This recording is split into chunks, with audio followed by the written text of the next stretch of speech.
காந்தப்புழு. Hi குட்டீஸ், இன்னைக்கு காந்தங்களை வச்சு காந்தப்புழு மாதிரி செஞ்சு விளையாடலாமா?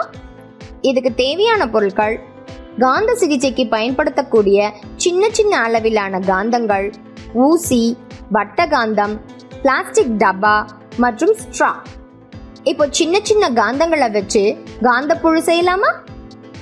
இந்த மாதிரி மணி அளவில் இருக்கக்கூடிய சின்ன சின்ன காந்தங்களை எடுத்துக்கலாம். இதனுடைய மேல் பகுதியில வண்ணம் பூசப்பட்டிருக்கும். மஞ்சள், கருப்பு, சிவப்பு இந்த மாதிரி வண்ணங்கள் பூசப்பட்டிருக்கும். இந்த மாதிரி காந்தங்களை நிறைய எடுத்துக்கிட்டு ஒரு ஊசி எடுத்து அதை நாம தொடும்போது அத்தனை காந்தங்களும் ஒன்னோட ஒன்று ஒட்டிட்டு இந்த மாதிரி ஆயிடும். பார்க்க புழு மாதிரியே இருக்கும்.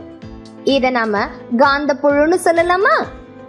இப்போ ஒரு ஸ்ட்ரா எடுத்து அதோட ஒரு முனையில வட்ட வடிவ காந்தத்தை இந்த மாதிரி ஒட்டிட்டு இந்த காந்தப்புழு பக்கத்துல கொண்டு போகும்போது அது உண்மையான புழு போலவே நெளிஞ்சு வளையும். ஒரு பிளாஸ்டிக் டப்பால இந்த காந்தப்புழுவை வச்சுட்டு வட்ட வடிவ காந்தத்தை இந்த டப்பா அடியில கொண்டு போய் அசைக்கும் போது டப்பால இருக்கக்கூடிய காந்தப்புழு நெளியும்.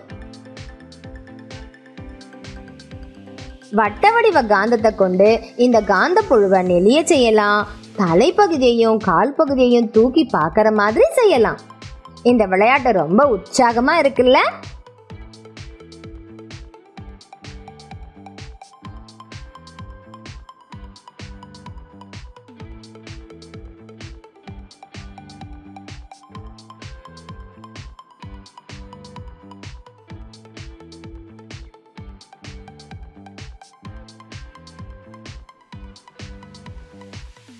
இங்க பாருங்க, இந்த குழந்தைங்க இதை வச்சு எவ்வளவு சந்தோஷமா விளையாடுறாங்கன்னு. என்ன குட்டீஸ், நீங்களும் இந்த மாதிரி காந்தப்புழு செஞ்சு விளையாட ரெடியா? அடிப்படை தத்துவம்: காந்தங்களின் கவரும் பண்பு.